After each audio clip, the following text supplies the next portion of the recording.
We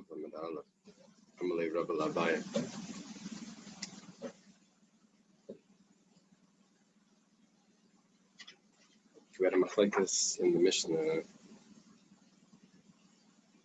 Someone that fell asleep, Shabbos came in. Rabbi Yochanan ben Nuri says he has 2,000 amos, and the Chum say he only has 4 amos because it wasn't kind of shvisa. In the Gemara, we explain that it has to do with if shvisa takes effect. If a person acquires his location without intent, so for example, heftzei hefker, if there's objects that there's no owner, is that also kind of shvisa? So we said that's a machlek. It's also Rabbi Yochanan ben Nuri and the Rabbanan. Now we had a statement by Rabbi Yaakov Baridi in the name of Rabbi Shua ben Levi that the halacha is like Rabbi Yochanan ben Nuri. Okay, a person falls asleep, he gets the 2,000 amos. Rabbi Zera says to Rabbi Yaakov Baridi, is that do you know that Rabbi Shua ben Levi said that, or are you understanding that from other things that he said? Is that implied? So he says he knows it clearly. Well, what could have been implied? So we have another statement from Rabbi Shua ben Levi that halach is like the mekel by Eiruvin. So the Gemara says, well, Rabbi Yochanan ben Nuri is the mekel, and we could have understood from that halach is like Rabbi Yochanan ben Nuri. We don't need a special statement that the halach is like Rabbi Yochanan ben Nuri automatically because he's the mekel. The Gemara says no, it's necessary. We need the statement that halach is like Rabbi Yochanan ben Nuri. Why? Because we could have understood that when do we say the halach is like the mekel? That's when it's one person against another person. But if it's a machlekes, but if it's one against the rabbim, then maybe not. So we have to say halach is like Rabbi Yochanan ben Nuri. That's where we're holding. So Amalei Rabba Labaya Michti. Rabba says to Abaya Michti is now that let's see. Eiruvin Derabanan. You're telling me that we need both statements. That halach is kedivra mekel by Eiruvin. We always pass them like the more lenient opinion. You're also telling me that halach is like Rabbi Yochanan ben Nuri, and you're telling me that that's necessary because he's arguing against the Rabbanan, which is a rabbin. It's one against the majority. If Eiruvin is a rabbinic law, Mali Yachid b'makam Yachid, Mali Yachid b'makam Rabbin. What's the difference? How many people are against him? It's rabbinic. We should go like the lenient opinion. It's Rav's question, Tabai. Mar challenges that. Amalei Rav Papa Rava, Rav Papa is a student of Rava. And Abai. He says, but the Rabbanan Leishanila and Ben Yachid Makam Yachid, Yachid Makam Rabbin. You don't accept there's a difference between one against one and one against the majority. Just because it's rabbinic, you say everything is the same. But Tanan, we have a Mishnah, Rabbi Eliezer. Rabbi Eliezer says, there's a Mishnah we had in Nida. Called Isha Shavla Shalishainus Daya Shaita. And in Nida, there was halacha that a woman is metamala mafreya. She finds blood. So we don't know when the blood came. She finds it now, but it could be it was in the Beis Achitzim in the outer area. It exited from the uterus. It's in the outer area.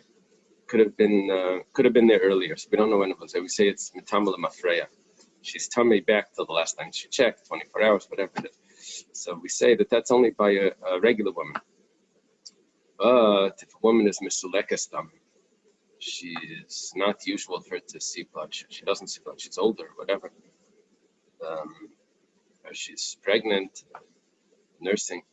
So then we don't say it's metamala mafreya. Rabbi Elazar's opinion was any woman that 3 months passed by, 3 einos, over there we're going to consider einos 3 months, daya shaita, 90 days. She's not metamala mafreya. Daya, it's enough from the time that she saw not mafreya. But Tanya, it was taught in a brayso, Ma'aseh Rebbe Rabbi Elazar. There's an instance where Rebbe paskin like Rabbi Eliezer. After he realized what he did, okay, I can rely on Rabbi Eliezer.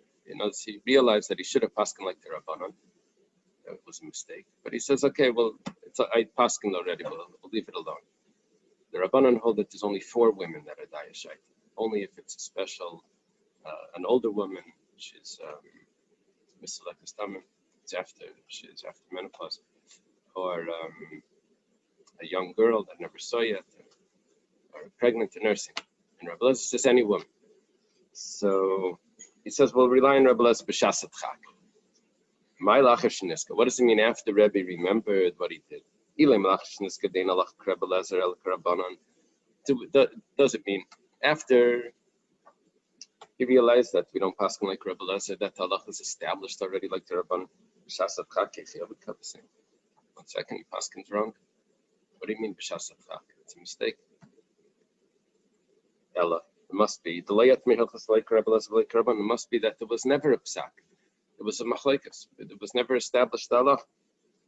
So lacher sheniskar, after he remembers the Lav Yachid Palagalel, Rabban Palagalel, Amar Kedai Rabbi Elazar Smachleb b'shasat chak.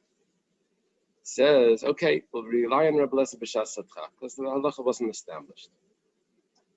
So after he realizes that it's not an individual that's arguing with Rabbi Elazar, it's the rabbim that's arguing with Rabbi Elazar, he says we can rely on Rabbi Elazar b'shasat chak. Let's say it wasn't shasat chak, and he passed like the rabbim. Now, Ayatzid the Rabbanon.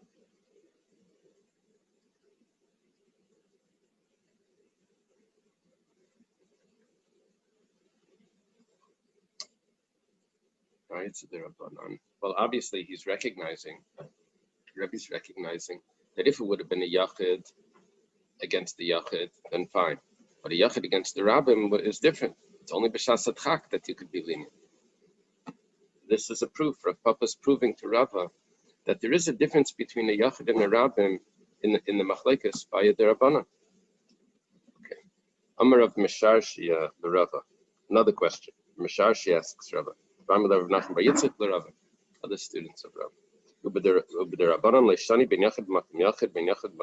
don't make a difference. Same question like Rav Papa was asking. Says Vatanya, we have a brisa that's clear that there's a difference between the who's involved in this machlekes. The brisa says Shmua Kreva Neheges Shivu Shleishim. If there's a Shmua Kreva, a relative hears, someone hears that his relative passed away. Shmua Kreva, we'll see in a moment. But if he hears within a close amount of time of the passing, so then he has to keep Shiva and he has to keep Shleishim. Whatever the differences are. Haircuts and washing clothes, whatever. Rechaika, if he hears after a while, a long time after they passed away, he hears that, yeah, his relative passed away. He only keeps 1 day. It's a long time ago, and he just heard about it. He keeps 1 day for Shiva. Basically, Kreva, what is considered Shmua Kreva? He hears within a small amount of time of the passing. Basically, Rechaika, what's considered a long amount of time from the passing? The Teichleishim, that's considered Kreva. If it's within 30 days, that's considered that it's a Shmua Kreva. Lacher Shleishim Rechaika, Divrei Rebbe Kiva, that's what Rebbe Kiva says. It doesn't matter. The Chum say you always keep even by a Shmua Rechaika. Even if you hear after a month, 12 months, you always keep Shiva and Shleishim. So the Chachamim are Machmer. And the Chachamim sounds like a majority. Rabbi Kiva's make, he says it depends. Shmua Kreva, Shiva, and Shleishim. Rabba Bar Bachana Rabbi Yechanan. Rabba Bar Bachana says in the name of his teacher Rabbi Yechanan, Kamakam Shatamitzi Yachid. Mekel, Rabbi Machmirim, Halacha Kedivrei Machmirim, Amrubim Chutz Mizu. If the individual is lenient, the majority is strict.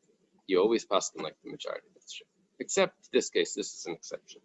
Rabbi Kiva Mekel Machmirim, even though Rabbi Kiva is the Mekel, the Chachamim, the majority are Machmir, Halacha Kedivrei Rabbi Akiva. You pass them like Rabbi Akiva. Like Shmuel, and he also holds like Shmuel, the Amar Shmuel, Halacha Kedivrei Mekel Ba'aval, that you paskin like the lenient opinion when it comes to Avelis. Avelis u'de kila be'Rabbanan, Avabal ma'afila b'derabbanan. It's only by Avelis that we take this leniency. But if it wasn't Avelis, then even though it was a rabbinic law, Shani ben Yachid Makim Yachid ben Yachid Makim Rabbim, we would make this distinction. Okay. We're asking a question on a question. That's what we're doing. We asked, why do we need two statements from Rabbi Shua ben Levi? That Allah is like Rabbi Yochanan ben Nuri, that a person that falls asleep and Shabbos comes in, that he has 2,000 amas. That's one statement. Another statement is that Allah is like a lenient opinion by Eiruvin. Why do we need both? So we said, we could have thought that the halacha is like the lenient opinion when he argues on one other opinion, but not when he argues on the majority. That's that statement. So we have to say clearly, halacha is like Rabbi Yochanan ben Nuri, even though he argues on the majority. Rava challenged that. He says, why should there be a difference? It's a derabanan. It should always be lenient. So we had two questions on Rava. We see by derabanans that we do make a difference between an individual arguing with an individual or an individual arguing with the majority. What's Rava's question? Okay. Rav Papa Amar Itzrich, we're on top of Mem Vav Amid Beis. Rav Papa says that it's necessary to say that Allah is like Rabbi Yochanan ben Nuri for a different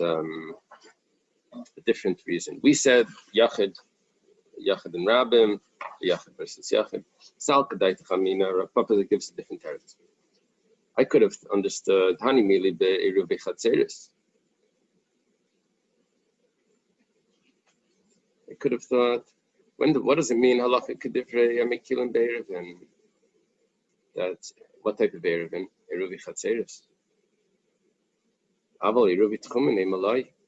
And you never said the halacha is like the mekel by Eruv Tchumen. Has to say the halacha is like Rabbi Yochanan ben Nuri, that the person gets 2,000 amas. It's a different Eruv. It's a tzricha. That's why we need to have both statements. The Gemara says, "Iminat tamer the shanilam ben Eiruvin Chatzeris le'Eiruvin Tchumen." Where do you get this difference? That if you say the halacha is like the mekel by Eiruvin, we could have thought it's only Eiruvin Chatzeris. Says the Tanan, we have a Mishnah, Rabbi Yehuda. Amar Rabbi Yehuda says, when do we say what we're saying? And over there they're talking about if you can make an Eruv for someone, Shalemi Daita.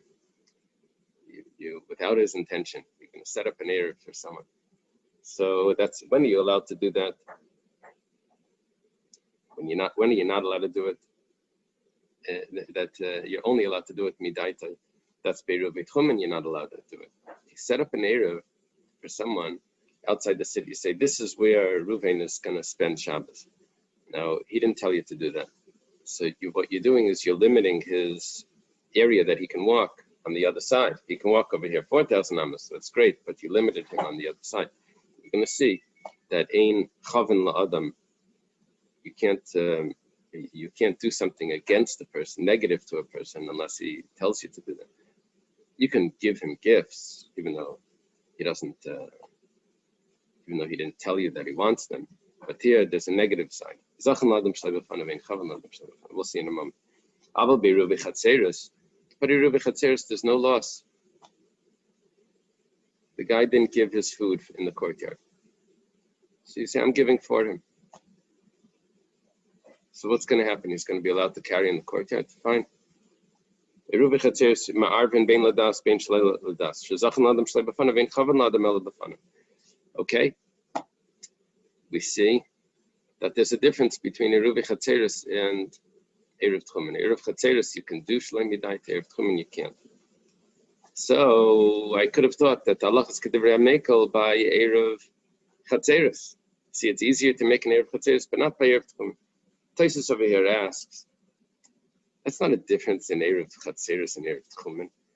That has to do with Chavan Ladam Shlei B'fanav and Zachan Ladam. It's nothing. You're making a distinction between Chatzeris and Tchumen. If it's people in a courtyard, or if you're allowed to carry outside the city, really it has to do with something else. It's not.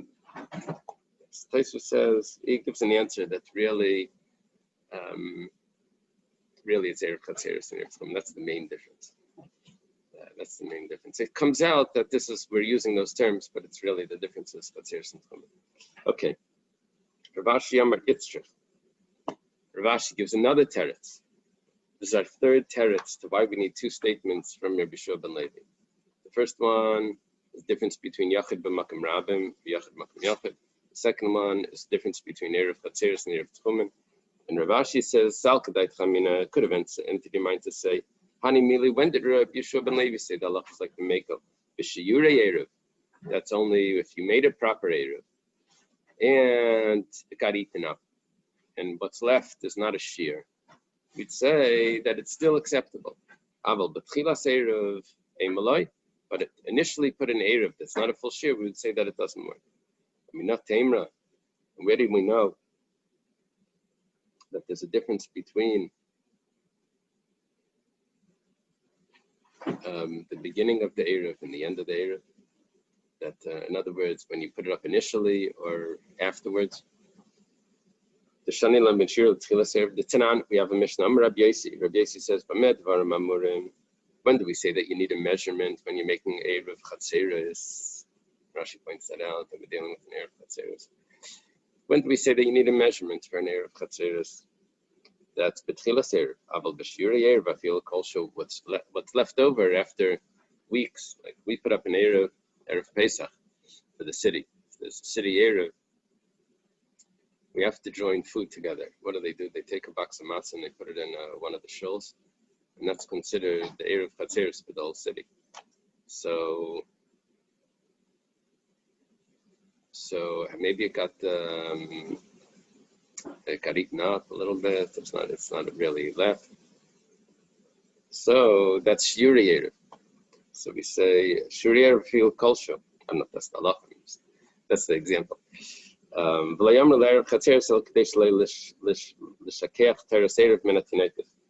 Really, the whole Eruv Chatzeres is just so we don't forget the concept of Eiruvin from the children.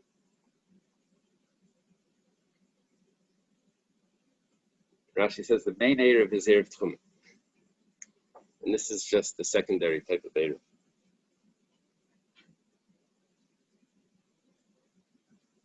So we're going to be lenient. Very interesting Gemara here because Rav Ashi is discussing Eruv Chatzeres. Rabbi Yochanan ben Nuri was Eruv Tchumen. His whole concept, Rav Ashi's whole story is that I need two statements of Rabbi Yeshua ben Levi, the halachas kedivrei mekel be'eruvin. When is that? Two parts to this. First, it's Eruv Chatzeres, and it's Eruv Chatzeres shiurei Eruv, what's left over of the Eruv. But by Eruv Tchumen, I need to say clearly the halachas like Rabbi Yochanan ben Nuri.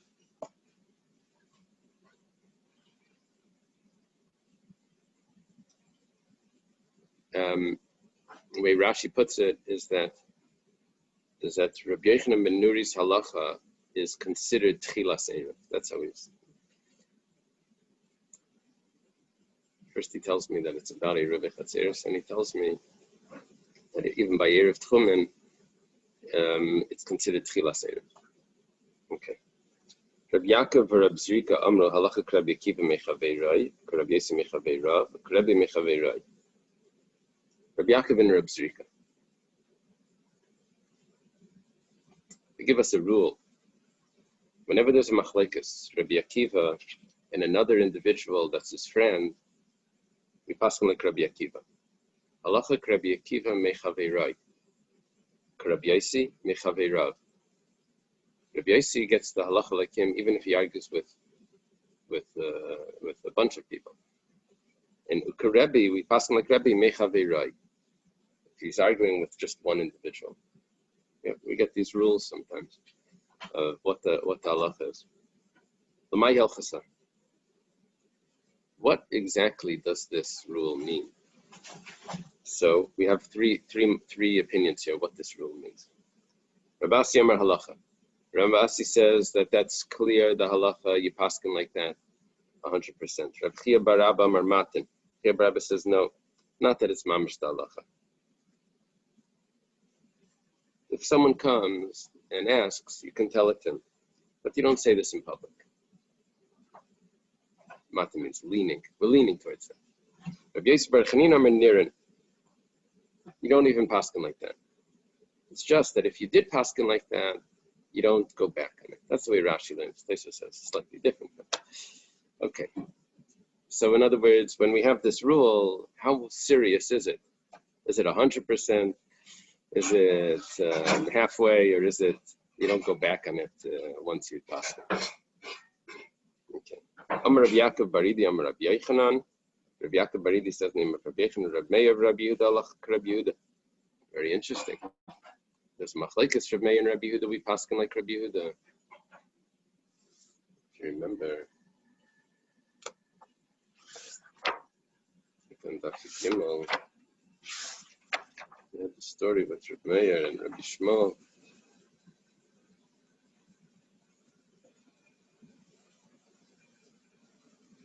And we sit over here, why we don't paskin like Rabbi Meir? Mipnei ma leikava halacha kamaisei shlayachal chaveirav lamed al seif daite. Okay, so Rabbi Meir and Rabbi Yehuda, we paskin like Rabbi Yehuda. Rabbi Yehuda and Rabbi Yosi. What about a machlekes Rabbi Yehuda and Rabbi Yosi? Rabbi Yosi, we said before, we paskin like Rabbi Yosi. Gemara says halacha Rabbi Yosi.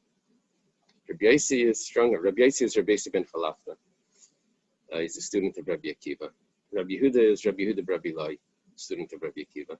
Rabbi Meir is Rabbi Meir, student of Rabbi Akiva. Ve'in tzarech leimar Rabbi Meir Rabbi Yosi halacha Rabbi Yosi. Of course, if there's a machlekes Rabbi Meir and Rabbi Yosi, we're going to go like Rabbi Yosi. Why? Because hashta b'makom Rabbi Yehuda lesa. If Rabbi Meir and Rabbi Yehuda, you go like Rabbi Yehuda. In Rabbi Yehuda and Rabbi Yosi, you go like Rabbi Yosi. So Rabbi Meir against Rabbi Yosi, for sure the halacha is like Rabbi Yosi. The Makam Rabbi Yosi Mibai has to tell me. It's obvious. Okay. Amar Rabasi. Rabasi says, Afani Laimed Rabbi Yosi Rabbi Shimon halacha Rabbi Yosi. I also say, so learn, Rabbi Yosi, and Machlekes Rabbi Yosi and Rabbi Shimon, the halacha goes like Rabbi Yosi. The Amar Rab Abba, Amar Rabbi Yochanan. Why? Because Rab Abba says in the name of Rabbi Yochanan, Rabbi Yehuda Rabbi Shimon, if there's a machlekes Rabbi Yehuda and Rabbi Shimon is Rabbi Shimon B'Yochai. Halacha Rabbi Yehuda, we go like Rabbi Yehuda. Hashta b'makom Rabbi Yehuda lesa. If Rabbi Shimon and Rabbi Yehuda, you go like Rabbi Yehuda, then b'makom Rabbi Yosi mibai. Of course, Rabbi Shimon and Rabbi Yosi, you're going to go like Rabbi Yosi. Rabbi Shimon loses to Rabbi Yehuda, and Rabbi Yehuda loses to Rabbi Yosi. So Rabbi Shimon, of course, loses to Rabbi Yosi. I guess if you'd set this up, the only thing that we're missing here is we didn't say Rabbi Meir and Rabbi Shimon. Everyone else sort of clarified. Rabbi Yosi gets the halacha on the top. Then goes Rabbi Yehuda. Then goes Rabbi Meir and Rabbi Shimon. It doesn't tell us who wins over there. Left that out.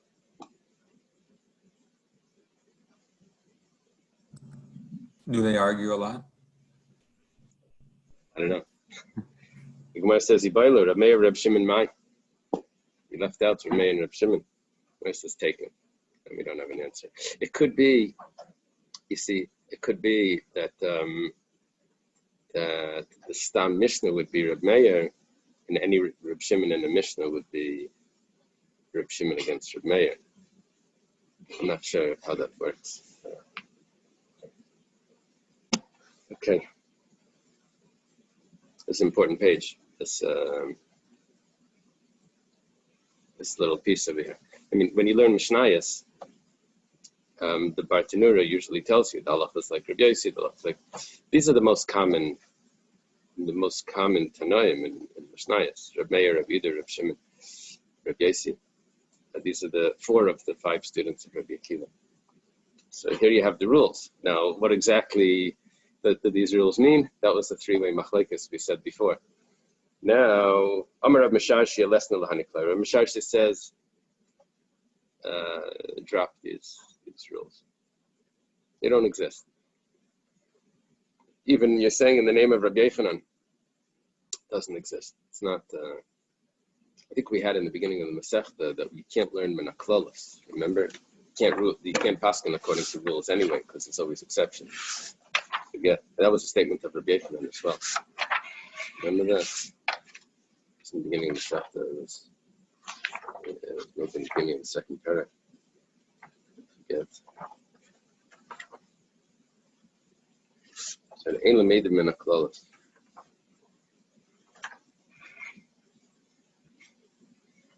Whatever. So that was Kol Makim Shamra, or whatever, that was the Kol. Minalei Lord Mishashia. How does a Mishashia know that you don't accept these rules? If it's because it says in the Mishnah, in our Mishnah. What does this matter similar to? We're talking about if three people only have 4 amas each, and they want to join together. So the middle person has 2 amas in each one, so he can eat from either side, but they can't go from the 2 outer ones. A and C can't mix. And Reb Shimon says, though, it's similar to 3 courtyards that are open one to another, and they're open to Rosh Hashanah. And they made an Eruv, the outer one with the inner one, the outer one with the inner one, that the inner one can go to both, but the outer ones can't go to each other. Exactly, like this nice picture. There. Aleph, Beis, Gimel. ABC. Okay. I don't know how Gimel, C became a Gimel. Yeah, Gamma. So the Madav Redaima, the Gimel Chatzer Sabsuch Sabsuch Lashus Rabim. Irbu Shtayim Achitzainus Simem Tzais. Himatar Simam Vehimatar Sima. Shtayim Achitzainus Asur Simsa. Okay. The outer ones are usher on each other because they never made an Erev together. Aleph and Gimel. And the inner one can go to both. Vam Rav Chama Bar Guria. Amar Rav. Rav Chama Bar Guria says in the name of Rav. It's very common. That halacha Reb Shimon, paskin like Reb Shimon. Man palagala, who argues on Reb Shimon? Rabbi Yehuda. It's Rabbi Yehuda that argues on Reb Shimon. Rashi over here says how he gets that. Well, he was the one that spoke before. Okay. But Amrit Rabbi Yehuda, Reb Shimon halacha Reb Yehuda. If Rabbi Yehuda is arguing with Reb Shimon, we said in the rules that the halacha goes according to Rabbi Yehuda, not like Reb Shimon. Allah Shema Mina, less no, must be. We don't go like these rules. These rules don't exist.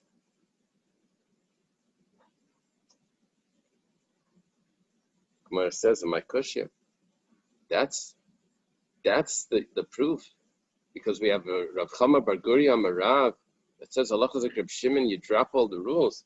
The rules still exist.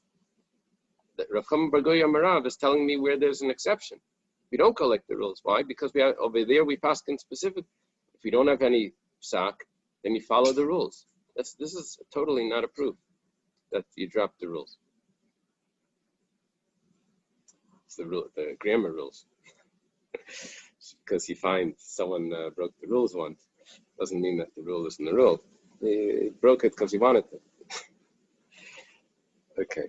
Elameha, we have another proof. The Tanan started in the Mishnah. Ir shel yachid v'nas shel rab.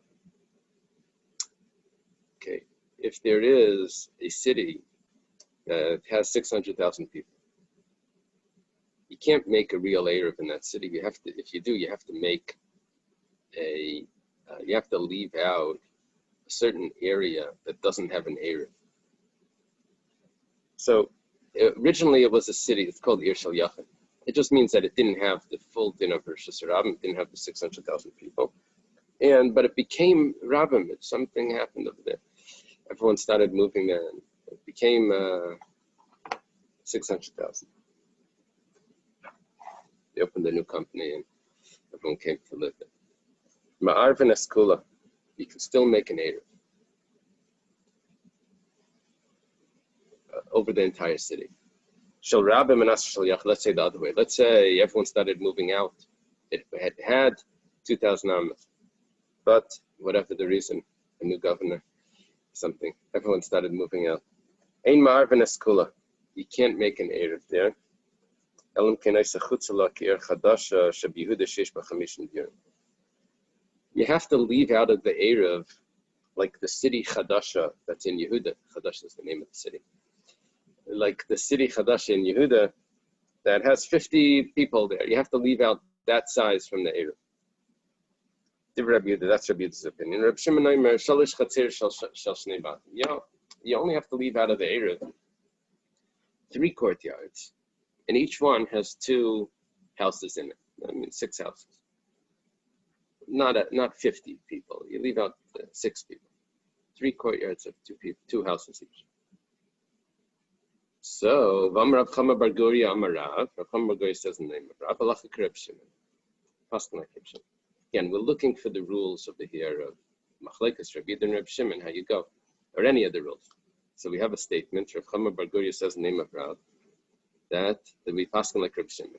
Man Palagalah, who argues on Reb Shimon, Rabbi Yehuda. Ba'amar to Rabbi Yehuda, Reb Shimon Rabbi Yehuda. What are you telling me? We already have a rule. You have to paskin like Rabbi Yehuda. See, Rav Masharshi is correct. The rules don't exist. Gemara says, "My kushya. What's the difficulty with paskin like Reb Shimon and having the rules? Dilma hachanami. Maybe over here it's the same story. Depends. When do we go like the rules if there was no psak? The rules still exist.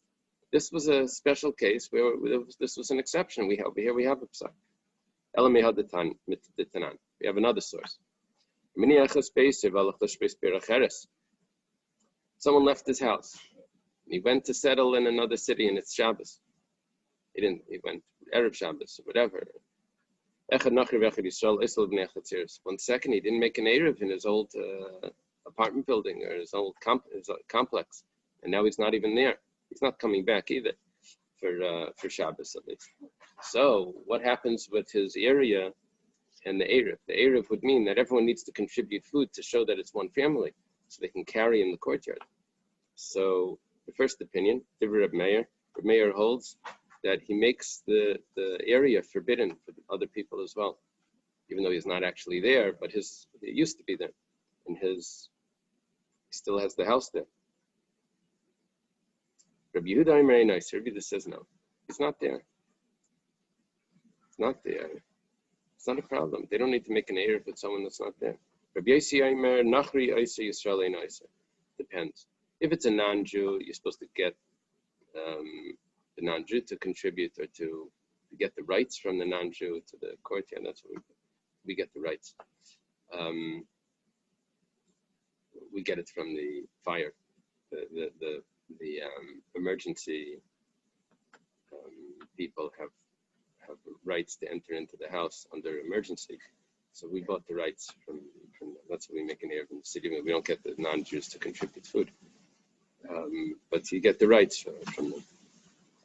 So Rabbi Yossi says a non-Jew would, if he left the area, he would make it forbidden. He didn't contribute, and they didn't get the rights from him. Yisrael Ein Isa, but a Jew doesn't make it forbidden. He's not there. The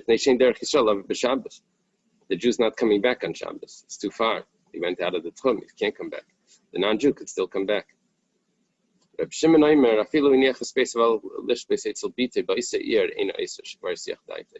Shimon says even if he went to stay by his daughter, it was down the block. It's down the block. Same city. They say if the mother-in-law can walk over in slippers, it's too close. So anyway, he went to stay by the daughter, and we say he's not coming back to that on Shabbos, so it's not a problem according to Reb Shimon. We accept this lenient opinion. The Allah is like Reb Shimon. A man Palagalah who argues, says Rishiyat. Rabbi Yehuda. Could be Rabbi Yossi also, but you'll see in the Gemara it's Rabbi Yehuda. But he's arguing really on Rabbi Yossi and Rabbi Yehuda. Rashi says, well, it chose one of them. But it's the same story. The Allah should have been either like Rabbi Yehuda or Rabbi Yossi, for sure like Rabbi Yossi.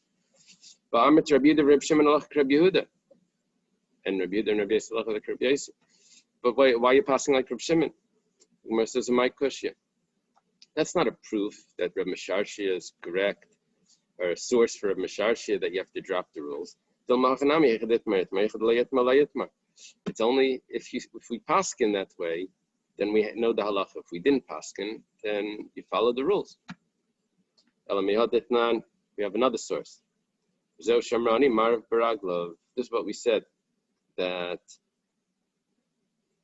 a person is able to make an Erev if Shabbos comes in, he was walking, and he doesn't have food with him. So says that a poor person can go to the location and he could stay there, bein hashmashas, and that could be the Eruv, even though he didn't put food there. He said this person also is not a poor person, but he just happens to be in a place where he doesn't have food. So he makes an Eruv even though he doesn't have food, but Ma'arif Baraglav, he went to that location. He says, this is my location for Shabbos. For Meir Omer, Ein Lanu Ela Ani. Nope. Anu Ein Lanu Ela Ani. Only an Ani is allowed to make an Eruv like that. Otherwise, you need to put food there to be the Eruv. Rabbi Yehuda Omer Echad Ani V'Echad Asher. Rabbi Yehuda says, it doesn't matter, Ani or Asher. La Yamru Ma'arvim Bepas, Ala Hakal Al Asher, Shla Yetzi V'Yarav Baraglav. Really, the main Eruv is by feet. You go there. How do we say Eruv with food? That we gave a leniency to a wealthy person that has food. He doesn't want to go. He sends his servant over there and he says, put my food there and make an Eruv for me and come back and I'll be able to go there tomorrow. So that was a leniency for an usher. But of course an Eruv Baraglav works if he actually goes there and Shabbos comes in. So, Umasni la Rav Chia Barashi L'Chia Barav Kamei Barav. Rav Chia Barashi was teaching Chia Barav. And he was teaching him this Mishnah, I guess Chavrusas or something, or a tutor. And he was teaching Rav's son, he was teaching in front of Rav. And he said, Echad V'Echad Asher. He says, both an Ani and an Asher can make an Eruv Baraglav. Ramali Rav chimed in. He says, Siyam Banami Halachak Rabbi Yehuda. Tell him, Halach is like Rabbi Yehuda. Tarti Lamali. Okay. Well, the Tarti Lamali is, why does he have to say clearly that Allah is like Rabbi Yehuda? Rabbi Yehuda, we already know. If there's a machlekes Rabbi Meir and Rabbi Yehuda, we go like Rabbi Yehuda. We have the rules. Kumar says, my question, maybe Rav doesn't hold to these rules. Rav was a contemporary of Rabbi Yochanan. He lived in Surah. Rabbi Yochanan lived in Eretz Yisrael. Rabbi Yochanan gave us the rules. Rav doesn't hold to the rules. You're asking a kasha on Rabbi Yochanan's rules because Rav had a statement. Maybe Rav doesn't hold up the rules, and Rabbi Yochanan does hold up the rules. Well, maybe Rav Misharshi is still correct. If Rav doesn't hold up the rules, then we don't hold up the rules. But we have another rule that Rabbi Yochanan versus Rav, we go like Rabbi Yochanan. And Rabbi Yochanan does have the rules, and Rav doesn't have the rules. So what's Rav Misharshi saying? You dropped the rules because of a statement of Rav. Well, maybe Rav doesn't hold what Rabbi Yochanan does, and we go like Rabbi Yochanan. Okay. So, Elamiha, we need another source. We're looking to support Rav Misharshi that the rules don't exist. Elamiha Ditanan, they said it was taught in a Mishnah, Yavama. A woman that her husband died, and she doesn't have any children. And if she's going to marry her brother-in-law, she shouldn't do chalitza, she shouldn't do yibam, she shouldn't do the marriage, she shouldn't do the chalitza, which is the foot, take the shoe off, and she spits, till they wait 3 months. Rolling Mem Zayin, in the middle of Mem Zayin. And other women as well. They have to wait 3 months from the previous husband. That means after he passed away. Until they wait 3 months, they shouldn't get remarried. Because it could be that she's actually pregnant. She doesn't realize it. And she'll realize it soon. If they get married within 3 months, it takes 3 months for the pregnancy to be recognizable. They can have tests back then, whatever. So we have to see that she's pregnant. So it would take 3 months. So you have to wait because halachas are going to change. There's all types of problems that could come out if the child is from the first husband or from the second husband. Echad besulais, whether the woman was never consummated her first marriage, she still has to wait. Echad bulas, whether she did consummate the marriage. Echad almanis, whether it's a widow, vechad grushas, whether it's a divorce. Vechad arusis, maybe the woman wasn't even entered into marriage. Maybe it was only betrothed. It was a erusin, sort of like today's engagement. they would wait a year from the first part of the marriage to the second part of the marriage. Or whether they're fully married, you have to wait 3 months, because all of those are possibilities, even though it's not a decree. Put it as a decree. It doesn't matter. We always wait 3 months, even if it's not practical that she's pregnant from her first husband. Rabbi Yehuda says no.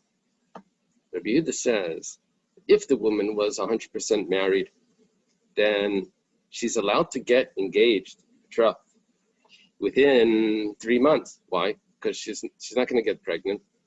She's not married. So that's not a problem. Within 3 months, you're allowed to do Eiruvin. It's the first part of the marriage. We don't live together, Eiruvin, until the Nesuin. Nesuin is when he brings her into the house. We do the Eiruvin and Nesuin together. The ring is the Eiruvin. She becomes forbidden to everyone else. And the Nesuin is the chuppah, or the yichud room. But we do it together. In the olden days, they did it a year apart. He gave her a ring or something. And then they waited a year, and then he brought her into the house. What would happen during that year? She would stay by her parents and prepare for the wedding. Now, Rabbi Yehuda says that if she was married before and now the husband died or they're divorced or whatever, so then you're allowed to do Eiruvin during the first 3 months of the divorce or the death. Baruses, let's say the first marriage was only Eiruvin and they separated, they got divorced from the Eiruvin, or the husband died. Yinasu, then she can get married because she wasn't pregnant from the first husband. They were never married. Except in the area of Yehuda, it didn't really work like that.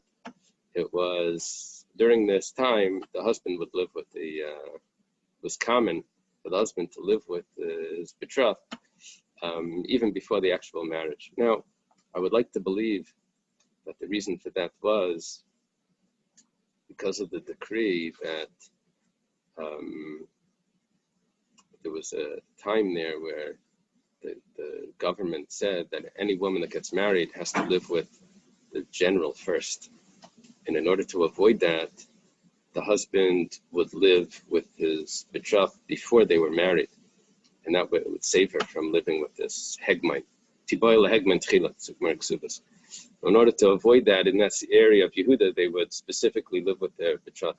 There's a Shita Mekubetzes that explains it like that. That it wasn't just that they were lax and they didn't care about the laws. They specifically had it arranged like this. Okay. Rabbi Yossi says no.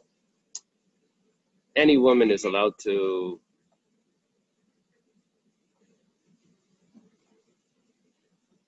he argues with Rabbi Yehuda. Rabbi Yehuda says that a betrothed woman is allowed to get married if her husband, she's betrothed, her husband died, she's allowed to now enter into a full marriage.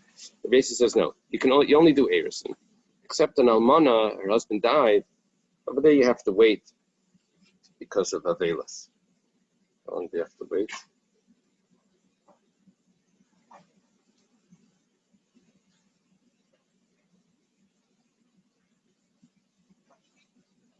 Kol Yemei Avela.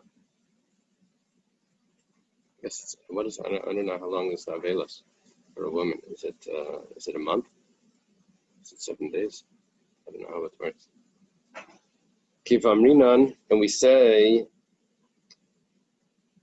Rabbi Elazar loy al lebei midrash. Rabbi Elazar one time he didn't go to the base medrash. This is, I believe it's Rabbi Elazar ben Fidas. He's a student of Rabbi Yochanan. He's the one that took over Rish Lakish after Rish Lakish as a chavrus of Rabbi Yochanan. He didn't go to the base medrash.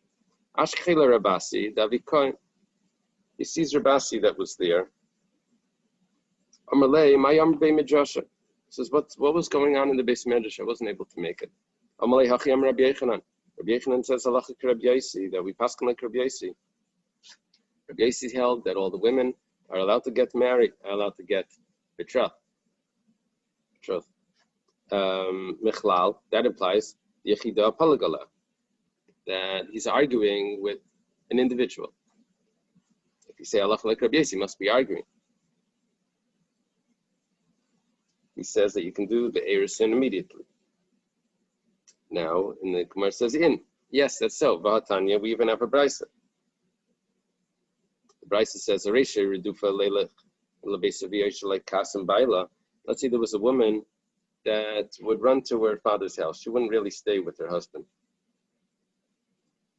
They were married. It was some sort of distant marriage. She lived in her parents' house. He lived somewhere else. Aisha baila zaken. Let's say her husband was old. That means he wasn't able to have children. Or he was ill, also wasn't able to have children. Or she was sick, she wasn't able to have children. Akara, she was barren. How do you know that she's barren? Well, she was already married several times and she never had children. So, Zakena, or let's say she's an older woman. Kitana, or she's too young to have children. Vailanis, she doesn't have signs of that she's of a woman. She doesn't have secondary signs that she's a woman. She's missing the female hormones, so she's not able to have children. Or a woman that can't have children, why not? Because she took some sort of potion, that birth control potion. Let's say the husband was in prison. Amapelas la'achar misas baila, or a woman that had a miscarriage after her husband passed away. So we know that she's not pregnant from her husband. All of these women, we know that they're not pregnant from the husband because of the situation. Kulan tzrichen lahamtin gimel chadashim div Reb Meir. Reb Meir says you have to wait 3 months in order to get remarried, because maybe there's a child. Obviously there's no child, but it's a gzeira because of other women that do have that issue. Rabbi Yossi matir liyaris el nasim yad ro. Rabbi Yossi says you can have Eiruvin and Nesuin immediately. Lamali.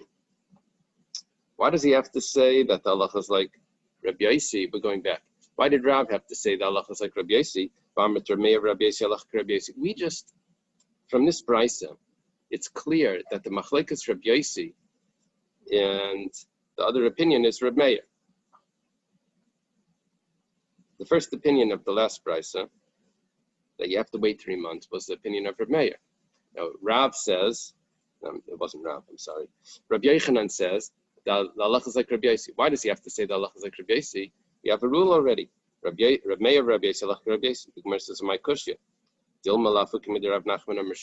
not a real question. Over here, we had reason to say that even though we have a rule, Reb Meir, Rabbi Yossi, halacha Rabbi Yossi, but over here we're not going to go like that. Why? Because Reb Nachman Amar Shmuel says differently. Damar halacha Reb Meir b'gzeira. Nachman says in the name of Shmuel that when Reb Meir makes a gzeira, we follow Reb Meir. So now we have contradictory rules. So based on that, over here we had to say clearly halacha Reb Yossi, because we're looking for a support for Masharshia that says these rules don't exist. Now we sort of have a support for that because we have a statement that says the halacha Reb Yossi even when it's not necessary. It must be that Rabbi Yochanan doesn't rely on the rules. We say no. Here we have contradictory rules, and so we has to say that. Elameha, we need another support to say that the rules don't exist to support your Masharshia. The Tanya was taught in a brisa. Holchem l'ritchel nachem v'leikem behima v'avadim mishvachas batim sadus ukramen. You're allowed to go to a fair. Dr. Stein has it. You're allowed to go to a fair around a holiday, a non-Jewish holiday, and you're allowed to buy at the fair from the idolaters, animals and slaves, and maidservants and houses and fields and vineyards. You write documents, and you go to their courts to make sure that it's established. You know, it's called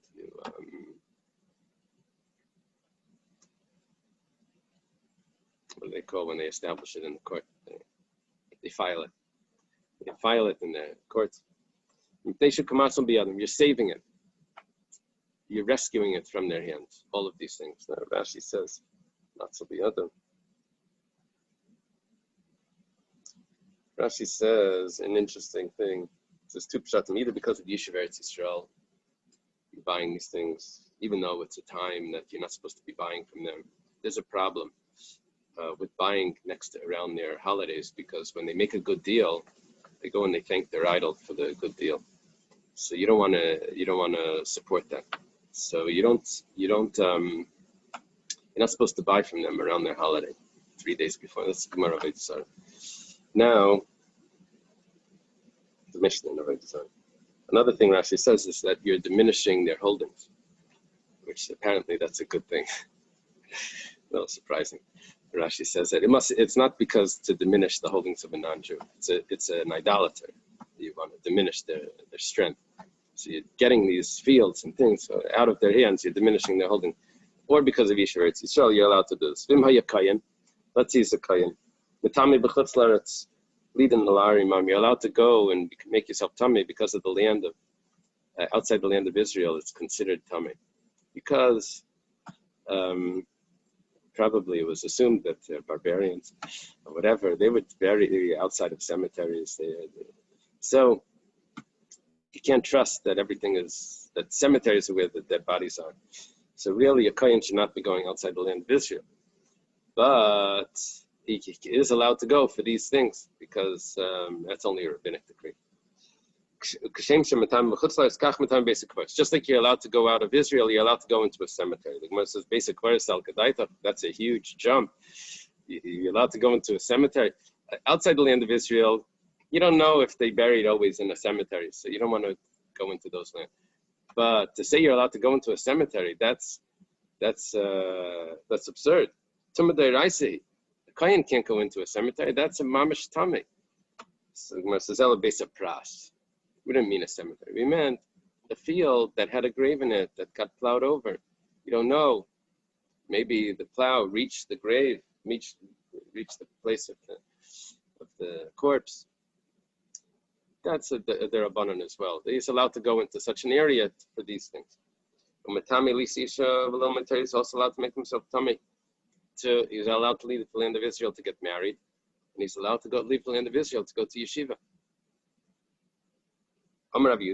When is he allowed to leave Eretz Yisrael to go to yeshiva? If they don't have good teachers there in Israel. But if there are good teachers there in Israel, don't go to outside of Israel to study. Rabbi Yossi says no. You're allowed to leave Israel even if Eretz Yisrael has good yeshivas and good teachers. Person you can't just say, oh, he's a good teacher, you go learn by him. It says, yeah, I know he's a good teacher, but I don't like his style. I'm not comfortable with it. So you get to choose your style teacher. You're allowed to leave Eretz Yisrael to make that choice, even though, on the charts, it's a good teacher. V'amar Rabbi Yossi says, Ma'aseh b'Yosef, he proves his point. Ma'aseh b'Yosef HaKoyen. Story of Yosef HaKoyen. Who is Yosef HaKoyen? I don't know. Was Josephus HaKoyen? Daniel? Shahalach Eitzel Rabbi. It doesn't. I have no commentary here on who Yosef HaKoyen. Shahalach Eitzel Rabbi leTzidon lo me'Torah. I guess Tzidon is outside of Eretz Yisrael. He's bringing a proof. He went to Tzidon to study Torah. Vam Rabbi Yochanan halacha Rabbi Yossi. Rabbi Yochanan says halacha is like Rabbi Yossi. Well, why does Rabbi Yochanan need to say the halacha is like Rabbi Yossi? But Amrit Rabbi Yehuda Rabbi Yossi halacha Rabbi Yossi. The halacha is anyways like Rabbi Yossi. We have a rule. Rabbi Yehuda and Rabbi Yossi, we go like Rabbi Yossi. Rabbi Yehuda said it depends when he's allowed to leave Eretz Yisrael. And Rabbi Yossi says that he's always allowed to find the yeshiva. So it must be that Rabbi Misharshi is correct. The rules don't exist. Amar Abaye Yitzchak. Abaye says no. Salkadait Chaminahani Milud B'Masnisim. Abel Braisei Maloi. Kamash Malon. I could have thought that the rules only apply in a Mishnah. But here we have a Braisa. The rules of halacha that we always pass on like Rabbi Yossi against Rabbi Yehuda, against Rabbi Meir, against Rabbi Shimon, all of those, that's only in a Mishnah. Who says that that's the same rule for a Braisa? Aha. We don't know if that's the rule for a brisa. So comes along Rabbi Yochanan and says, Allah is like Rabbi Yossi in a brisa. Not as a rule. In this case, in the brisas, we don't have the rules. We don't have a support for a Misharshi that the rules don't exist. This was outside that rule. So, Amar Abaya, okay. So Kamash Malan, that Allah is like Rabbi Yossi. Ella Hachika Amar, the Gemara is now explaining Rav Misharshi. Why does Rav Misharshi say there's no rules? What Misharshi said is Hani Klali Lav Divrei Kol Minu. He didn't mean that there's no rules. He just says that not everyone holds up the rules. Why? The Rav Leslie Hani Klali, because Rav doesn't have them. Comes out, Rav doesn't have them. Rabbi Yochanan does have them. And the rule is Rabbi Yochanan and Rav, that looks like Rabbi Yochanan. So the rules come back. The Misharshi's statement isn't as significant as we wanted it to be. We were assuming that he was saying that even Rabbi Yochanan doesn't have the rules. That's what we were attempting to do. We're saying no, Rabbi Yochanan actually does have them. Rav doesn't have them. Okay, back to Eiruvin. Amar Rabbi Yehuda Shmuel. Rabbi Yehuda says the name of Shmuel. Yeah, Rabbi Yehuda is a student of Shmuel. First he was a student of Rav, then he was a student of Shmuel. Then he started his own yeshiva in Kumpadisa. What does he say? Cheftzei nachrei ein koinen shvisa. Utensils. The only Rabbi Yosef here was a student of Rabbi Yehuda. That's the only Rabbi Yosef that I see here. Besides Rabbi Yosef, all these other Rabbi Yosef, there's only one referred to as Rabbi Yosef, and he was a student of Rabbi Yehuda from Kumpadisa. Look I was going to say the same thing. Look on the other chart, and you'll see Rabbi Akiva in the center somewhere, in the Tanaim chart. And then under Rabbi Akiva, you'll have Rabbi Meir, Rabbi Yossi, Rabbi Yehuda. Right. Okay, so that Rabbi Yossi, it should say Rabbi Yossi ben Chalafta. Right. That's the Rabbi Yossi that we're dealing with. Uh-huh. The Rabbi Yosef on the other chart, I think it's Rabbi Yosef ben Yosef Archama. I forget what his father's name is, but that's a contemporary of Rabbah. That's the Amirai, Rabbi Yosef. Right, yeah. Actually, we're going to learn soon that this rule that we have, even the rule of halacha kedivrei hamekel be'eruvin, is only when there's a machlekes tanaim, not a machlekes amram. We'll see that in a moment. Okay. Now we have a statement from Shmuel, as said over by Rabbi Yehuda. He says, "Cheftzei nachri." If an item, an article belongs to a non-Jew, ein koinen shvisa. It did not acquire its own location when Shabbos came in, and you're allowed to take it wherever you want. As far as you can go, you can take this item. It doesn't have its own shvisa, its own 2,000 items. It belonged to a non-Jew. Gemara says, Laman. Who are you following? Whose opinion is this? We had a machlekes in the Mishnah, Rabbi Yochanan ben Nuri and the Rabbanan. Rabbi Yochanan ben Nuri held that cheftzei hefker are koine shvisa. The Rabbanan said they're not. Ownerless items get their location, and they're restricted to 2,000 ams from the location. Rabbanan said that they don't have a shvisa. So the Gemara asks Laman, when you say cheftzei nachri don't have shvisa and they can take them wherever you want, who is that following? Ilay Mala Rabbanan. If you say it's following the Rabbanan's opinion, Shmuel is saying it according to the Rabbanan. Pshita, it's obvious.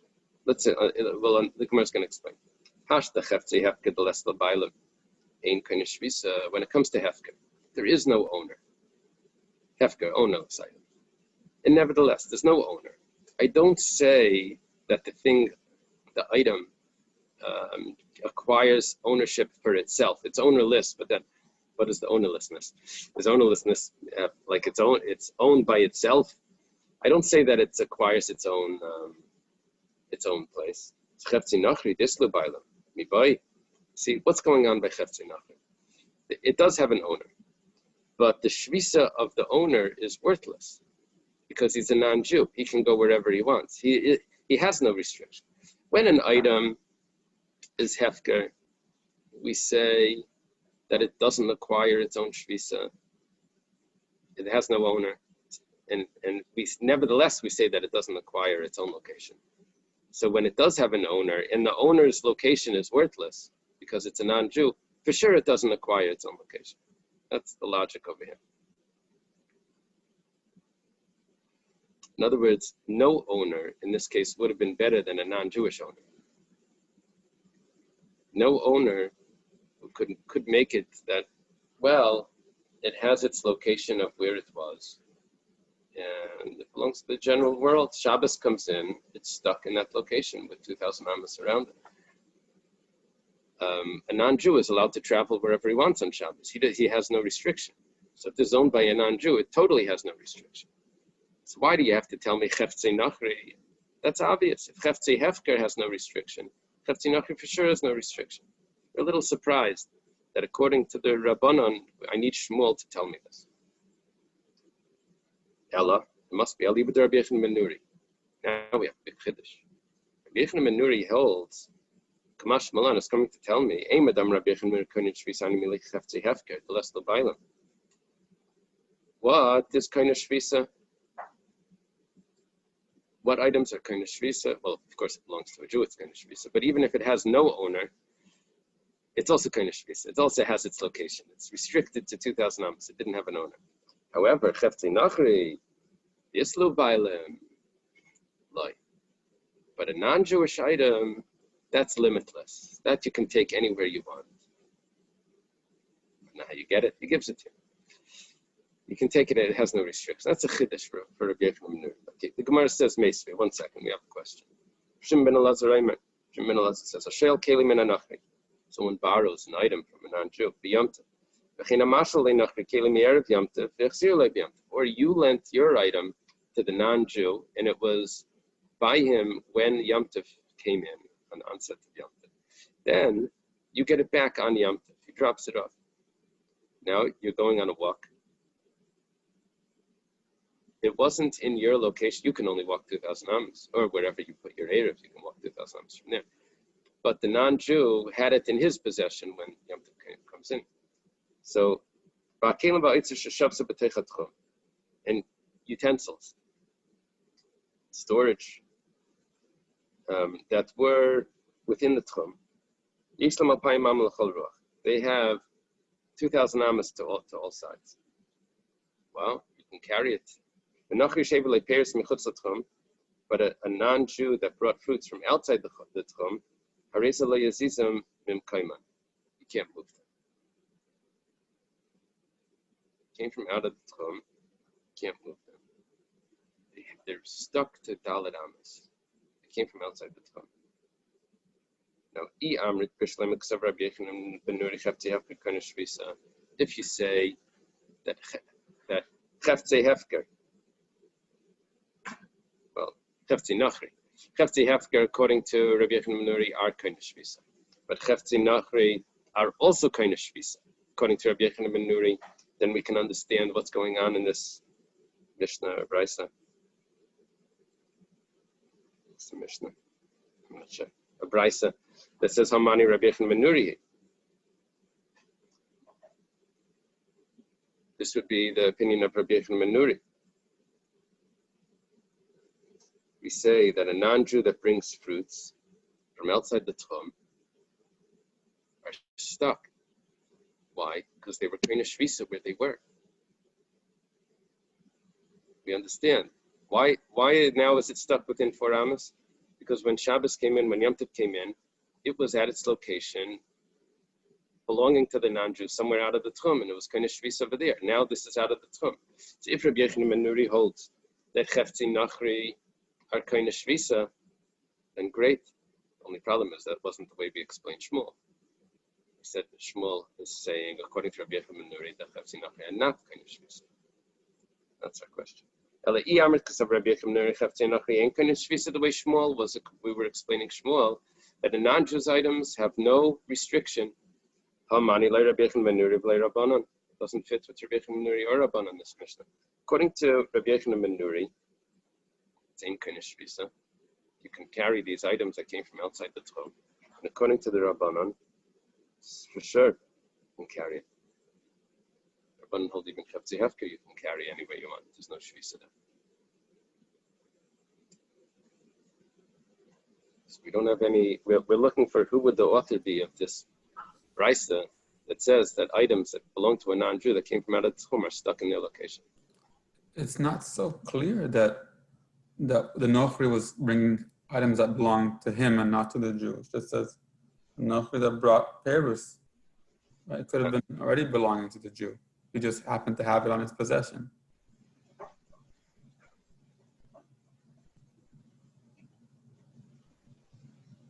Right here.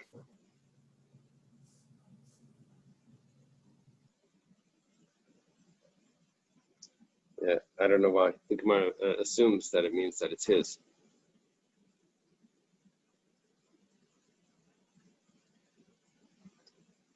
Let's see. That's the assumption here that it belonged to him.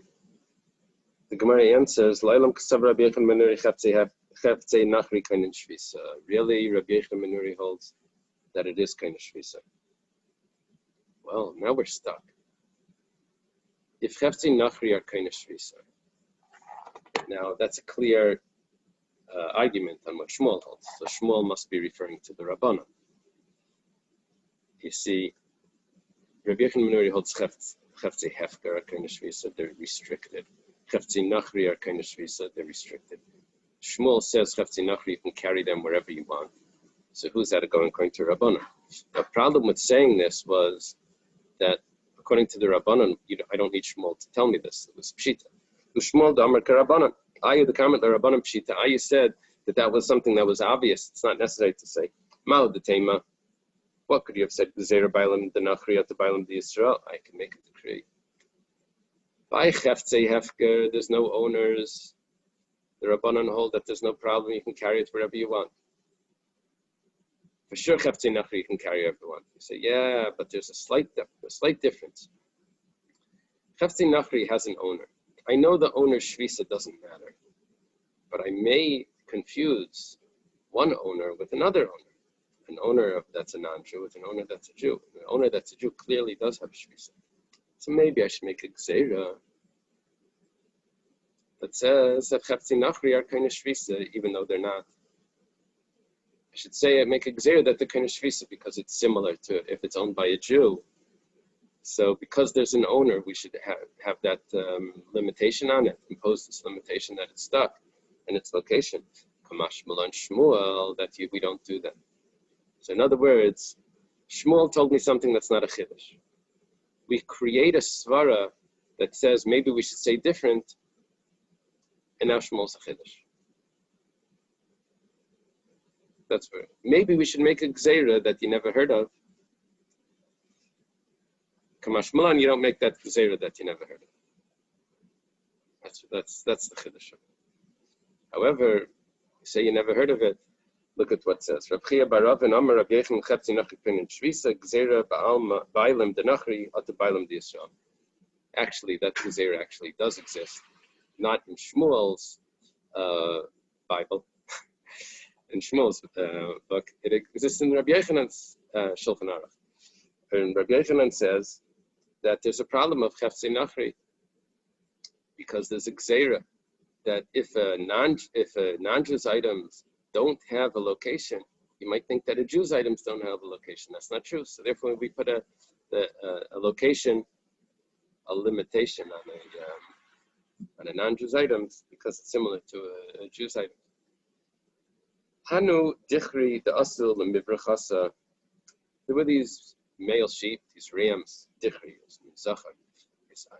these rams that came to Mivrachasa. That was a city that was outside the city of Mechuzah, and it was within the Tchum of Mechuzah. Now these rams, the non-Jews brought to the city of Mivrachasa. And Sharalu Rava, with name Mechuzah Mizmanai, Rava was the Rav in Mechuzah.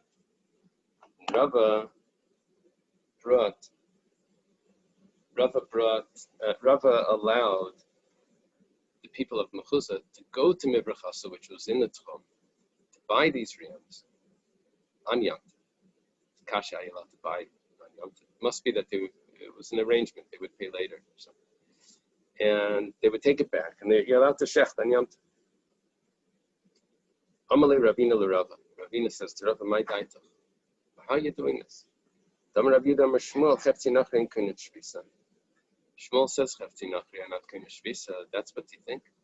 So therefore, these items that were outside of mibrachasa were brought to mibrachasa.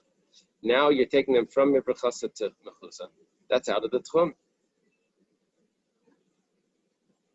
But Shmuel Rabbi Yechanan lach Rabbi Yechanan. Amar Rav Chia bar Rav and Amar Rabbi Yechanan chefti nachri koine shvisa because you're a bailam denachri. It's bailam de Yisrael. Rabbi Yechanan holds you not allowed to. I know Shmuel holds you are allowed to. Rabbi Yechanan holds you not. In the machlekes Shmuel and Rabbi Yechanan, we go like Rabbi Yechanan. We learned before machlekes Rav and Rabbi Yechanan, we go like Rabbi Yechanan. But it's clear now that Shmuel and Rabbi Yechanan, we also go like Rabbi Yechanan. This is a discussion, I think, Rav and Shmuel against Rabbi Yechanan, how that works. But each one individually, it's clear that you go like Rabbi Yechanan. So why, Rav, are you allowing this? Rabbi Yechanan holds it's not allowed. You can't take these items from outside of mibrachasa to mibrachasa, from mibrachasa to mechuzah. It's out of the tchum. I think mibrachasa was in the tchum of mechuzah if you made an eruv, I think. So people would make an eruv there, whatever. It was permissible to carry. But from outside mibrachasa, it wouldn't make it. It was outside the 2,000 amos, even from the eruv. Hadar Amarava, after Ravina's kasha, Rava then said, "There's davno lebeim b'chasa the kul mibrachasa ledu kedal amstam." Mibrachasa itself can purchase, because the whole mibrachasa is like 4 amos. The whole city is like 4 amos. That we learned. However, outside of mibrachasa, no. That you can't do. You can't. Mechuzah can't come and take it because of Ravina's question, based on the opinion of Rabbi Yechanan that chefzi nachri are finished. Tani Reb Chia taught chirem or charam. This is some sort of lake or water channel. Could be a fishing area that is in between 2 tchumim. One city can take from half of it, the other city can get to the other half, but they can't go to the full thing because that would be out of the tchum. Now you're trying to take either water or fish or whatever. The problem is that it's mixing within the tchum. Things are coming from outside the tchum. So Rav Chia says that you have to put up a mechitza shel barzel in the water to be able to allow you to take from your side an iron fence in the water, the dam, I guess, in the water to be able to take. Mechayach ala Rabbi Yossi bar Chanina. Rabbi Yossi bar Chanina laughed at him. Rabbi Yossi bar Chanina is an early Amira in Eretz Yisrael. My time Mechayach. Why did he laugh? He laughs means that he doesn't hold of it. Why did he laugh? Maybe. What's the issue over there? It's Heftzei Hefker, right? These items are not owned by a Jew. Maybe, he's following Rabbi Yechanan ben Nuri that says that Heftzei Hefker kind of shvisa. So these have a limitation, and you can't take it from out of the tchum into your tchum. If it moved on its own into the tchum, but it came from out of the tchum when the Yusri like a Rabbanan Makula. But he holds like the Rabbanan that it's not kind of shvisa. So he's laughing at him. He says, "You're going like Rabbi Yechanan ben Nuri, haha." Well, we don't go like that. So that's not fair. Just because he has another rabbi, you laugh at him. He passes like Rabbi Yechanan ben Nuri. You don't laugh at him. He's following his opinion. So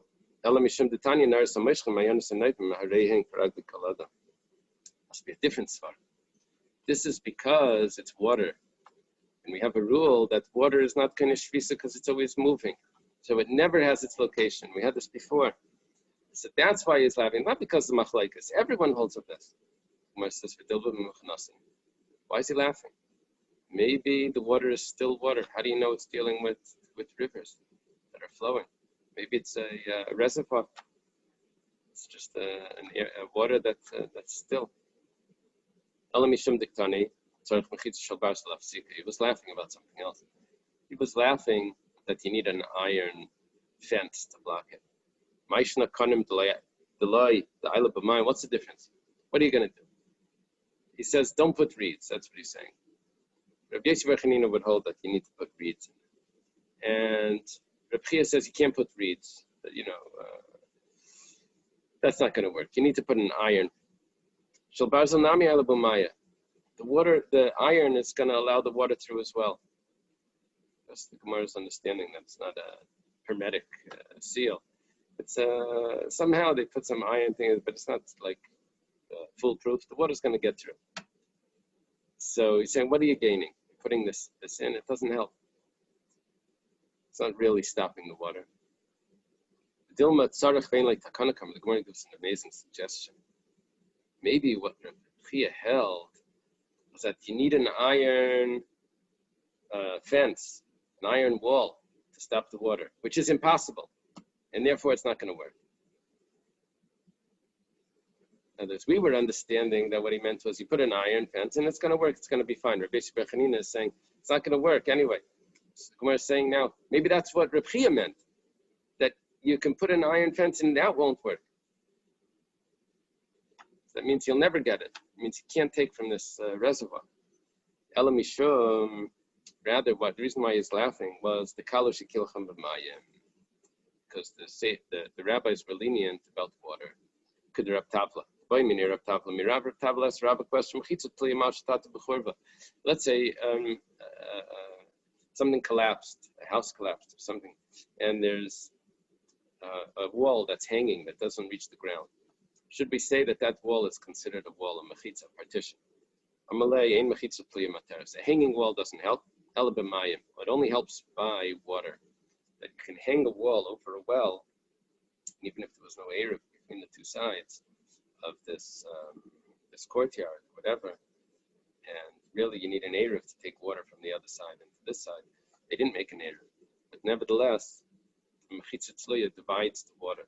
It's as if you're taking only from your side. The water's clearly mixing. They were matter by water. So Kaloshi Kilach Chamlemayim. By water, we have that leniency. I skipped. Amalayin, Mechitza Tzluya Mater. Amalei Ein Mechitza Tzluya Materis B'mayim. Kaloshi Kilach B'mayim. It's a leniency that we have for water, and that's why.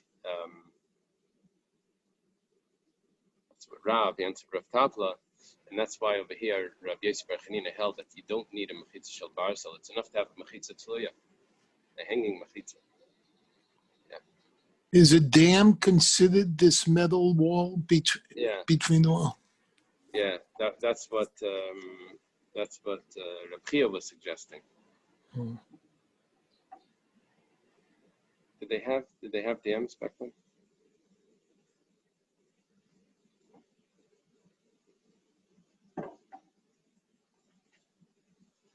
What would they be using a dam for?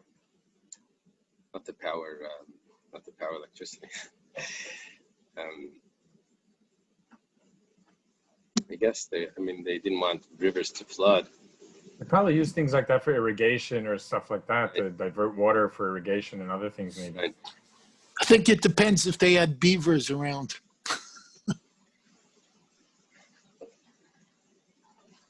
Ancient waterworks. Okay. No, there were ancient waterworks in those days. They had reservoirs and long tunnels to funnel water with some access before. Right. So I wouldn't put it past. So it wouldn't be such a big question. I don't get what the Gemara means over here when it says it's not going to help anyway. Mechitza shel barsel. Why won't it help? If you do it really well, you'll get it to work. Rabbi Bechani is saying, what? You think if kanim doesn't help, so iron's not going to help. Why? Kanim is reeds. Iron is going to stop it. Certainly doesn't seem very practical. So. Well, the article says that it might not have reached the bottom of the lake if it's a very deep lake. The bottom goes down 10 feet or 20 feet, but maybe not 100 feet. And so it's going to be mixing. Maybe that's the problem. But then the Gemara switches it that it's not a river, it's really a reservoir. It's not flowing. I could have said that it's shorter. If we're ready to make adjustments to it. No, I don't know. Okay. By the way, this is a picture of an ancient water, what the professor was talking about. So it did exist. That must have been a mill or something. Is that? Oh no, that's the water going along the top, right?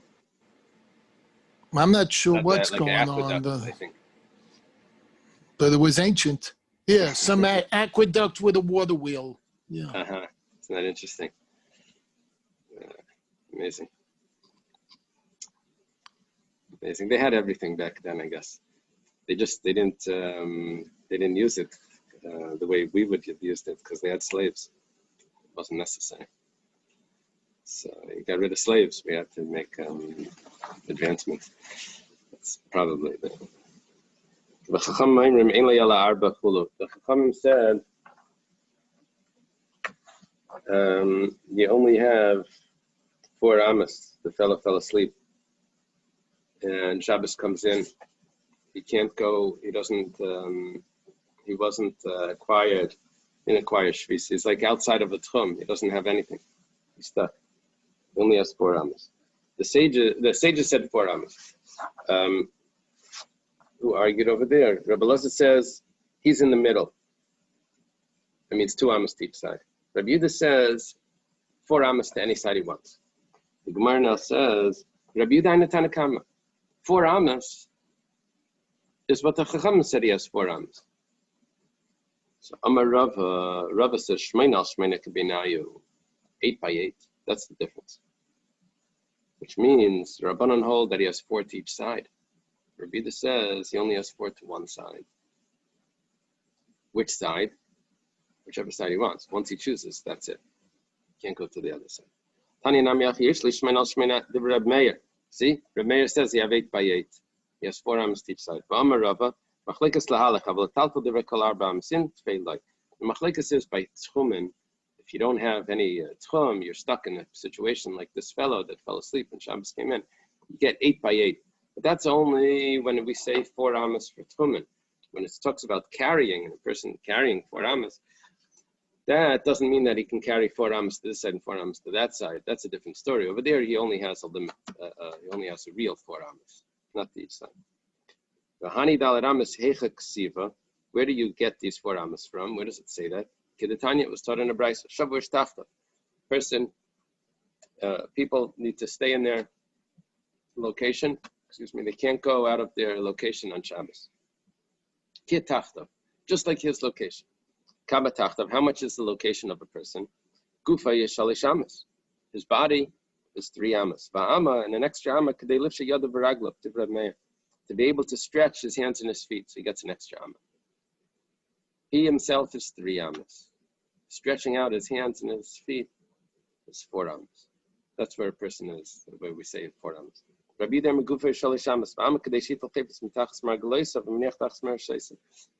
says a person is 3 amos, but he gets an extra amma because he needs to take something from his feet and put it next to his head. When he's stretching out, it gives him an extra 4 amos. My binaya, what's the difference between these 2 statements? One is stretching and one is taking something from his feet and putting it by his head. It could be nayo arba amos mitzvah tzamas. The question is, what type of arba amos? If it's exactly 4 amos, or if it's a little bit more than 4 amos. Rashi says that Rabbi Yehuda holds mitzvah tzamas, and Reb Meir says that it's larger than 4 amos, because when you stretch, it's a little bit more than the 4 amos. Amalei Rav Mesharshir Lebrei. Mesharshir says to his son, we had a Mesharshir once today. He says to his son, Ki ailis l'kamid Rav Papa. When you go to Rav Papa, boy minei, ask him, Arba amos amru. When we say that the person has 4 amos, ba'ama didei yavin alai, is it his own amma? Or is it the standard amma that's in the base of Mikdash? There was a measuring stick. In other words, does a person measure from here, from his elbow to the top of his fingers? That's his own amma. And he gets his own amma times 4. Or do you do the standard one? If he tells you that you give him the standard one, what's Oig Melech HaBashan going to do?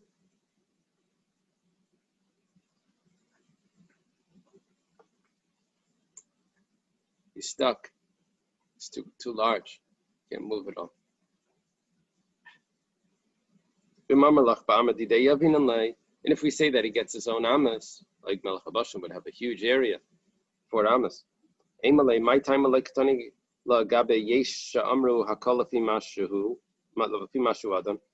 have a Mishnah in Kalim that says that even though usually in the Torah everything is standardized, but there are certain things that go by the person's own measurement. If this is one of them, why didn't it list it in that Mishnah? So the Mishar Shiasan comes to Rav Papa and he asks him the question. Amar lei, I daikinan kulahai layavitaninan. Loilam ba'amadidei yavinalai. Really, it goes after the person's own measurement. You say, why doesn't it say it in that list? It says, if you're going to be so precise, we'd never be able to learn anything. Why didn't it say it? It doesn't say everything. It's interesting. The Gemara does use this sometimes. Anyway, that's what it tells him. The kakashalach, my time like tani gaviyesh shamru. The leipsikale mishim de kananas bevar. The reason why it doesn't say it over there is because if there is a midget, so a midget doesn't get 4 amas. A midget gets the standard. If someone's larger than standard, he gets the large one as well. But we don't go lower than the standard. So if that's the case, it's getting better. If that's the case, so then we didn't want to say it over there because it's not 100% up to the person. It's also goes by the standard one. Okay. We discussed that if there's 2 people on each side and they're mixed together, they're overlapping, so they can eat in the center, but not take food to the other 2 amas which are on the other side. And then with 3 people, both people can mix in the center, but they can't take it to the opposite side. And Reb Shimon then said, "Lama davar daima." This is like an Eiruvin. Reb Shimon says by an Eiruv, 2 chatzeres, 3 chatzeres, that you can't take from the 2 outer ones, from Aleph and Gimel, but in the bays it could stay. So the Gemara says like this.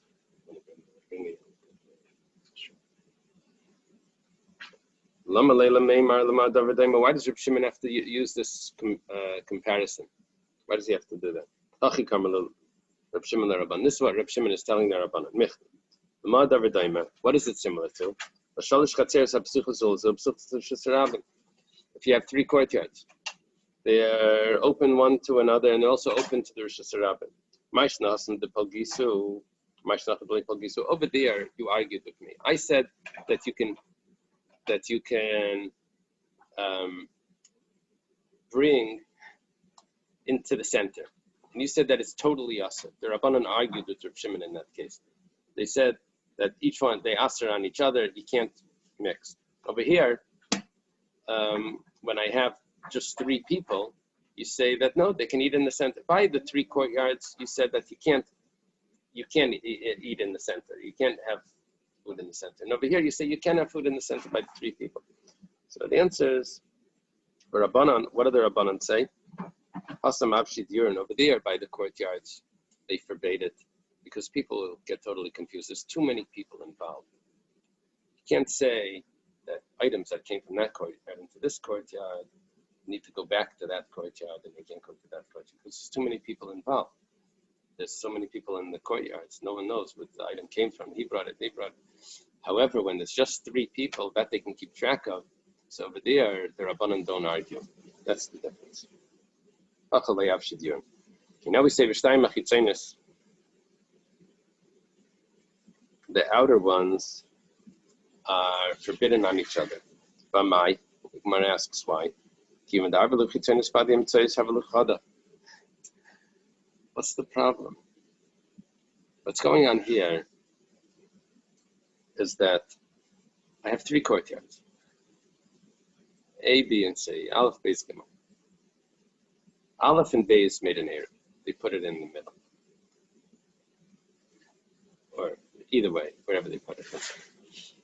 Beis and Gimel made an Eruv. Now, so Aleph and Gimel are forbidden on each other. Question is why? Why are they forbidden? It's view the whole thing as one courtyard, and they all made an Eruv. The whole thing becomes one area, and it's all Eiruvin. It's all one big Eruv. They always put all the food into one house. So they put all the food into one house. Now it's one big courtyard. What's the problem? Aleph put in the bays, and Gimel put in the bays, and now it's a big courtyard.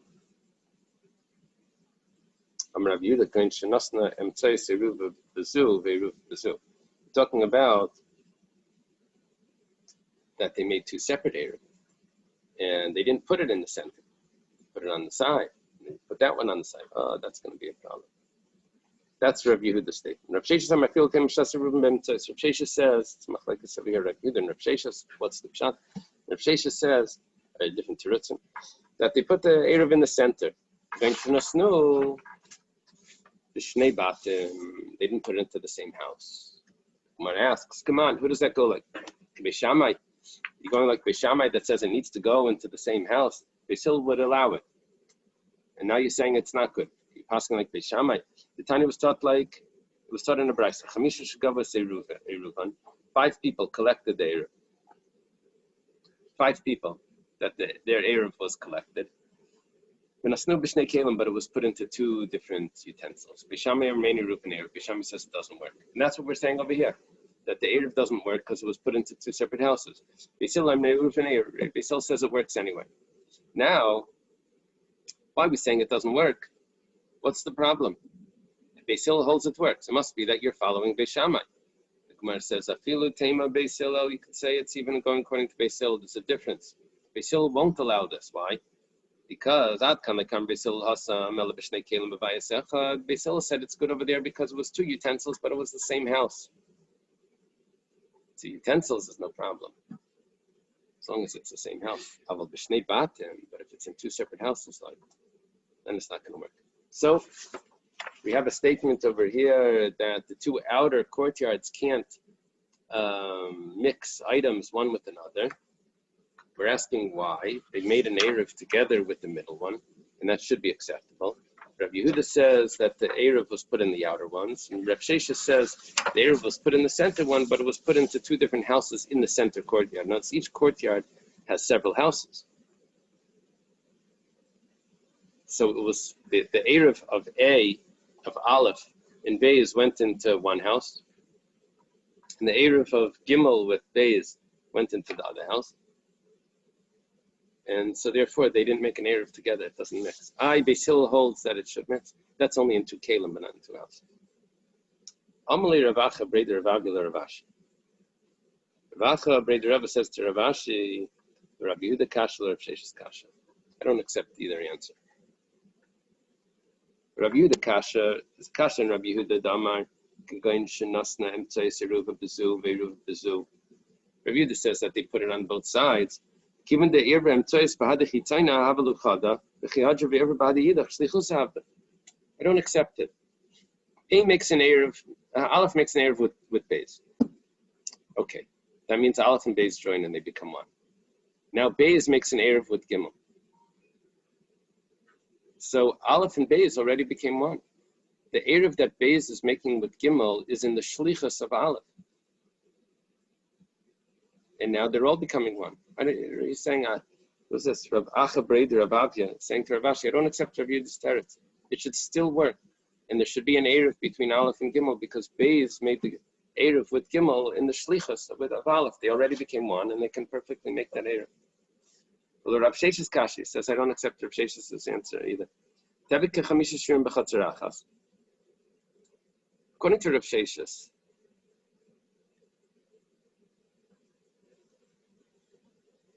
5 people are in one courtyard. And one person didn't make the Eruv.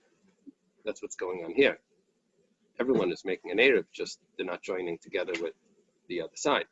So it's as if one didn't make an Eruv with the other side. The Asri Adadi. The Asri Adadi, they answer on each other. If one person is out of the Eruv, there's a problem. Yes, the Mevatel is Rishus. It creates an issue for the whole thing. So if you tell me that the Eruv doesn't work from Aleph to Gimel, so then part of the Eruv doesn't work, the whole Eruv doesn't work. It's like one side, one house over here didn't participate. Amalei Ravashi. Ravashi responds to Rav Acha Breder Ravavia, Le Rabbi Yehuda Kasha, Le Rav Sheshes Kasha. There's no problem on either one. Rabbi Yehuda Le Kasha, according to Rabbi Yehuda, it's not a Kasha, given the Irvaloim Tzayis Padichitzaina. What was the Kasha in Rabbi Yehuda? He said that the Erev was made with one side, and then they made it with the other side. It went b'shlichus. The fact that they didn't make the Erev together, Gali daited the Bahai Nichale, Bahai Lai Nichale. They're Megaladas that they didn't want the Erev with the other side. And so there was like clearly a statement that says, I'm only joining with you, not with them. Because they could have made the Erev over there, and they didn't. They didn't make the Erev with all three together. So that means that they didn't want to be connected with the other side. Politics, breakaway minute. So that's why it's not a kasha in Rabbi Yehuda. It's not b'shlichus. They didn't want it. Well, Rav Sheshes like kasha, and Rav Sheshes is no kasha. Imam Radiyun la'akol, Yam Radiyun la'achmer. This is an interesting svara. Imam Radiyun la'akol, he says like this. We could say that it all becomes one rishus to be lenient, but are we going to say that it all becomes one rishus to be machmer? What the kasha on Rav Sheshes was that one part of this Erev didn't join. So therefore the whole Erev should be batal. So Rav Ashi is responding that you only consider it one rishus when you want to join it together. But not that it should make it one rishus to make the whole Erev batal. That's we're not going to say. We'll say that it's an individual area and it's not part of this rishus. We don't say that it becomes one big courtyard to be machmer as well. Okay, let's leave it over here. The next piece is